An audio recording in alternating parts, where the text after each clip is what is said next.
come along with me for the day where I'll share what I eat, how I move, and what additional supplements I like to take to help manage a flare of my autoimmune condition. I'll also talk more about my personal experience with management and what caused this particular flare for me as well. A huge area of importance when it comes to managing autoimmune conditions is, of course, lifestyle practices, the very basic things that you do every day that add up to the overall health and inflammation of your body.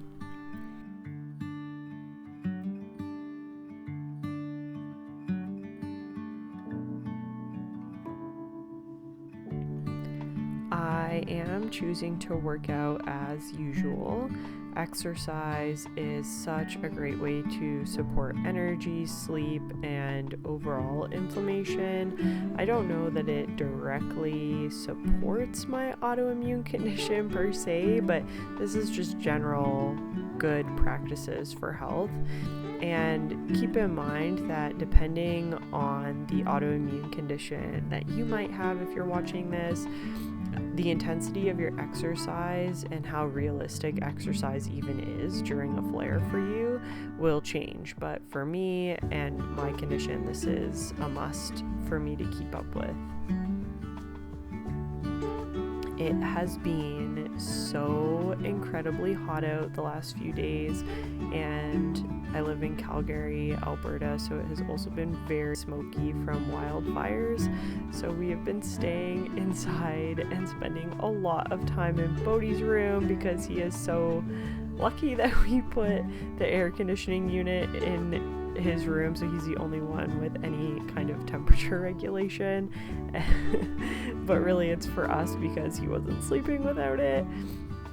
So this has been where I have been doing all of my strength training workouts. I love doing strength training with Bodhi because we usually have a lot of fun together. On this day, it was a rare occasion that he wasn't going to make it through the workout without needing some attention. That's okay. Do you see yourself? That's okay. Should we go get your snack? I didn't have anything really prepared for my breakfast, so I ended up just having leftovers, and this particular meal could be entirely autoimmune protocol friendly, which I'll talk more about that throughout this video. In these leftovers is onion, garlic, chicken, carrot, broccoli, coconut milk, some spices, and then there is brown rice, which is not included in the autoimmune protocol, but I know that that's not a trigger food for me at all, and so I don't eat it a ton anyway, so I included it in the meal. But you could easily leave it out and just stick with the meat and veggies, or you could substitute it for cauliflower rice. Stop that fan right on me. Hopefully that's not too loud. It's so hot. I need the fan. Hi, my name's Amber Knott. I'm a naturopathic doctor in Calgary, Alberta, and I have an autoimmune condition called lichen sclerosis. You can maybe Google it if you want to know what it is, but it's a skin condition, and it's something that I've easily been able to manage with food since my diagnosis. The doctor that I worked with, actually, it was undetectable after I did the autoimmune protocol, so AIP diet, which is just basically the most strict elimination diet I've seen for identifying foods that are triggers and issues for you. And I knew my condition was rooted in my gut because I was having so many GI issues. Namely, I was having a lot of diarrhea from the foods I was choosing to eat.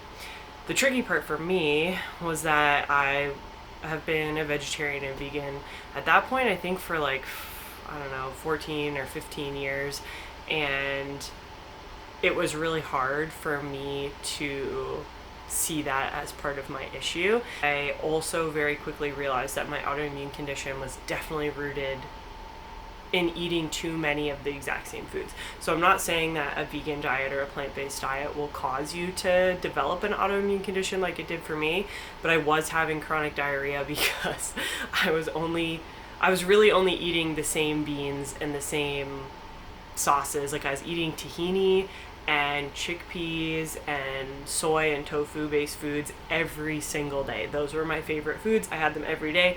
Other sources of protein were intermixed. Oh, that would be my baby's foot stuck in the crib. I'll be back. Okay. So, like I was saying, I don't remember exactly where I was, but basically these foods are very healthy, and I thought that because I was making healthy choices, it didn't really matter that I just ignored the signs that my body was telling me that there's an issue. So the diarrhea was the sign. I let it go on for way too long, and then eventually I developed the autoimmune condition. And then I did the AIP diet. Of course, I identified the foods I was eating the most were the problem, which is always the case in elimination diets, honestly. If you want to save yourself some time and possibly money, it's usually the foods that you're eating a lot of. And so for me, that was tahini, chickpeas, soy. I think those were the main triggers. And it took me a shockingly long time to get those foods back in without having a trigger or an issue. But now I can eat them pretty frequently. I try to keep it minimal and eat more variety of beans and more variety of sauces, not just tahini every single day, which is just really good for me in general. So I was forced to be healthier, which is great. But now what I've been faced with is I was using a Silk, one of their creamers and one of their oat milks that was recalled recently for listeria, which I've been thinking about making my own plant milk for a long time, and that was really a big push for me. So basically what I'm dealing with right now from that, which thank you to my friend, I had no idea why I was flaring. I haven't had a flare with the lichen sclerosis for over a year. It had been a really long time, and I was really confused. It is summer. I did grow kale. I've been eating more tahini and chickpeas. I was wondering if maybe it was that, but turns out I was eating milk that had listeria in it. And so it got me thinking that I want to make my own, which maybe I'll share that journey. I've already ordered some things in my next grocery order that so that I can try making it based on a recipe I found. But I'm also going to share what I've been doing for my flare. So the number one thing is I've been cutting out tahini, chickpeas, and soy because I know those are trigger foods for me. And I did try to think long and hard about any other foods I'm eating a lot of that could possibly be a trigger. And I really couldn't think of any, so but that's a good idea if you are already avoiding those foods and you're confused. That's one option, or just go right back to the AIP diet and do it again. If you ever want guidance on that and you live even in Alberta, I would do a virtual appointment with you for autoimmune things. I don't really specialize in that area, but I do see it a lot and I treat it a lot, and I'm comfortable with treating it because I've done a lot of research for myself. But yeah, if you're in Calgary, come see me and we can work on it together. Otherwise, find a naturopath in your area. So what have I been doing? I have been sticking to my usual exercise, changed out those foods, and also I have been using my steroid cream. I haven't used it in over a year, and I'm also someone who's I don't want to take things. I'd rather just suffer. I don't know why I'm like that. That's so silly. But I've decided it's been 2 or 3 weeks now, so I decided to use a steroid cream today. And it already feels a bit better, so that's good. It's best not to overdo it with steroid creams, in case you're wondering why I'm avoiding it. They do cause tissue necrosis, and I don't want that long term. And I am taking supplements, which actually I should have those here. So I'm gonna go grab the supplements that I like to take when I have a flare.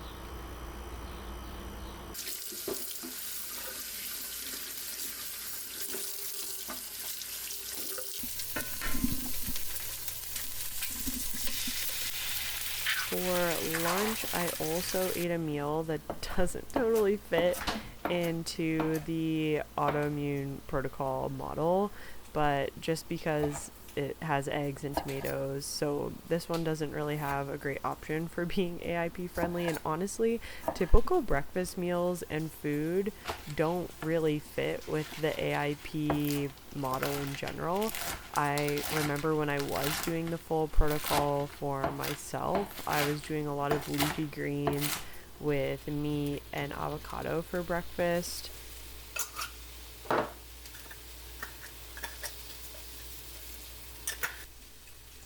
For anyone who doesn't know, AIP stands for autoimmune protocol, and the purpose of this protocol or diet is to remove common inflammatory foods that can be triggers for people with autoimmune conditions, and you remove them for an extended period of time. And the period of time will actually be very different from person to person. When you start to reintroduce the foods in each group, you do it one at a time and in order to see if that particular food will trigger a flare for you. And I really find that this is the best way to know how impactful diet is for your autoimmune condition. Basically, the diet includes unprocessed meats, fish, and most fruits and vegetables. So really it's honestly quite limiting. The foods that are excluded are of course going to be inflammatory things that are inflammatory for everyone, like alcohol, sugar, artificial additives, but it also eliminates foods that are and can be considered very healthy for most people, but these foods just do have a higher likelihood of causing inflammation. So these would be beans, legumes, dairy, eggs, nuts and seeds, nightshade vegetables. And it's not that these foods are unhealthy. I really want to emphasize that, but it's more that they could possibly be a trigger. And so it's just helpful information for people to find out. Hi, buddy. You get to play and I get to eat. That's the drill. You eat first. I eat food cold. It's actually for the best. It's freaking hot. Fresh chard from the garden. I have so much. I need to start eating it quicker, but I probably could have eaten a lot more than this, but this is how much I brought in. And tomatoes and eggs are not AIP approved foods, but I know that they don't bother me, and I don't really, well, I eat a lot of tomatoes, but I don't eat eggs all that often. So you gotta eat something, you know? When you're doing that diet, you gotta eat something. And I'm doing a modified version that I know will work for me. Personalized medicine. It's the way to go. So the part about this diet that I really want to be clear about is that it's absolutely not permanent. It is not a long-term, sustainable, or even healthy diet as it is. It's just being used temporarily to get to a baseline where you're not having flares, and then reintroduce the foods and identify what could be causing inflammation for you. This particular diet is definitely the most extreme that I use in my practice, and so for this reason, I do really try to avoid using it as much as possible. And if I'm choosing to move forward using it with a patient, I really want to be clear with them on how to modify it as needed and how to provide solutions for common complications that do come up when people are doing this diet. A great way to try to reduce additives in the diet, as well as saving money, and it's something that I'm interested in, is making more things from scratch. Personally, I am nowhere close to making everything from scratch, but because I'm interested in it, I have been learning a lot about it over the years and practicing more and more ways of making things that I would typically buy pre-made or packaged, making them at home with the base ingredients. And it's great to have more control over what's in your foods. So if you saw my last video, I showed that I've been stockpiling certain vegetable scraps instead of putting them in the green bin. So I've been keeping them in the freezer, and I finally have enough to try making homemade vegetable broth.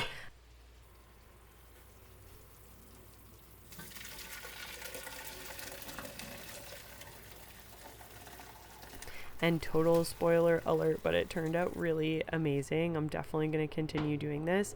And I did end up getting some tips and information from Minimalist Baker's website. They're my favorite food website, minimalistbaker.com. And she just kind of had her own recipe for making broth. And so I used some things from that. Like I used actual onion and garlic as the base and then added my veggie scraps for additional flavor. I have also been avoiding alcohol because I know for a fact that it can be a trigger for me, and I found myself buying a lot of sparkling water instead of alcohol. And then I saw SodaStream on sale, and I just kind of figured I'd try it out. And honestly, so far it's been really a great decision. We get the tanks refilled locally, and it really helps me avoid alcohol. Okay, so I want to preface this by saying that this is not medical advice. Do not go out and buy these supplements and start taking them without individualized individualized care from a practitioner. These supplements that I'm taking, I know that they work for me and that they're safe for me to be taking. They are absolutely not safe for everyone. Just, get personalized care. This might not be best for you and your autoimmune condition. So these are the two that I'm taking. They're both professional brand, but you can actually find Pure in stores. So they're high dose NAC and acetylcysteine, and designs for health, detox, antiox.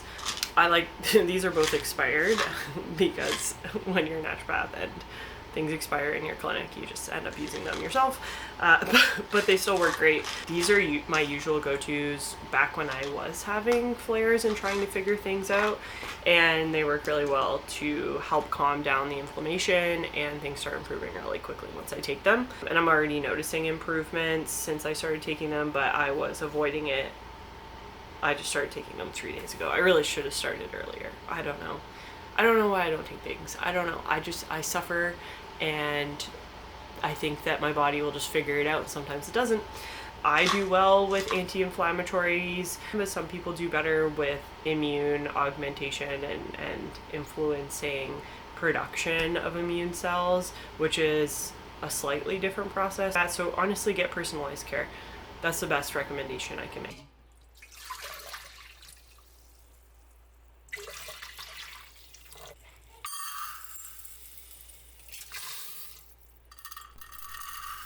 For dinner, I actually used the vegetable broth that I made earlier to make some lentil tacos. Now, of course, like I talked about earlier, lentils are not included in AIP, but I know that they are not a trigger food for me, so I did feel comfortable eating them, but you could easily swap them for ground meat if this is a meal that you wanted to try.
I also decided to add some homemade sour cream, and I did make that using yogurt, which is dairy, but you could easily just leave this out.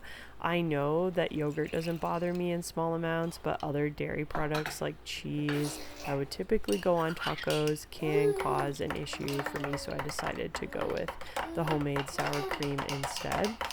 And I also know that gluten in large quantities can be a problem, so just to be safe, I decided to use corn tortillas here. And also in general, I just like corn tortillas better than the standard flour ones anyways.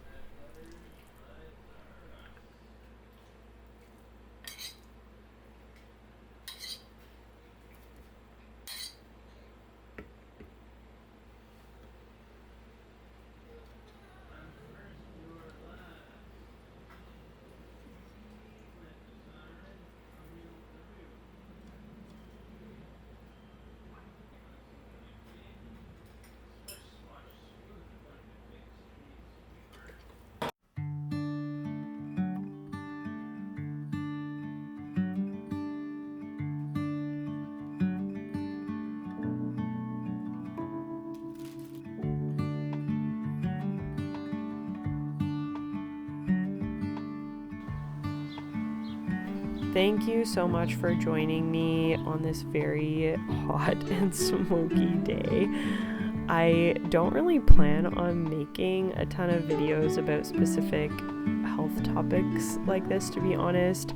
Sure, there are things that I'll throw in here and there just because I am a naturopathic doctor. I have a huge passion for naturopathic medicine, but for me, a large part of naturopathic medicine is getting personalized care, which on this platform is just not possible. So for that reason, my goal with this channel is actually to share more about lifestyle and mindset specific practices, which for me are really the bread and butter of all health. That's a huge part of my practice. What you eat, how you move, how you take care of your thoughts. So if you made it to the end of this video, I just want to say thank you so much for watching and thank you for being here. I am looking forward to seeing you in the next one.